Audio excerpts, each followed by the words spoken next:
Model OSI adalah kerangka logika terstruktur bagaimana proses komunikasi data berinteraksi melalui jaringan, yang nanti akan digunakan sebagai standar untuk menghubungkan komputer kepada komputer lain. OSI terdapat 7 layer yang terdiri dari application, presentation, session, transport, network, data link, dan SQL. Untuk layer pertama yaitu application. Aplikasi adalah aplikasi yang memiliki fungsionalitas jaringan, mengatur bagian aplikasi dapat mengakses jaringan, dan kemudian membuat pesan-pesan kesalahan. Yang sebagai contohnya adalah browser yang bisa kita gunakan seperti Google Chrome, itu termasuk ke dalam application.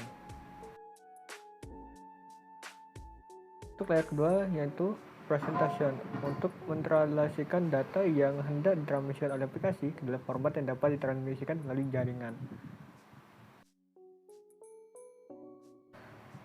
Untuk layer ketiga yaitu session. Sini untuk mendefinisikan bagaimana koneksi dapat dimulai, dipelihara, atau diakhiri. Untuk layer keempat yaitu transport. Transport ini untuk memecah data ke dalam paket-paket data serta memberikan nomor urut ke paket-paket tersebut sehingga dapat disusun kembali pada sisi tujuannya atau komputer tujuan setelah diterima. Layer 5 yaitu network untuk mendefinisikan alamat-alamat IP dan menyediakan fungsi routing sehingga paket dapat dikirim keluar dari segmen network lokal ke satu tujuan yang berada pada satu network lain.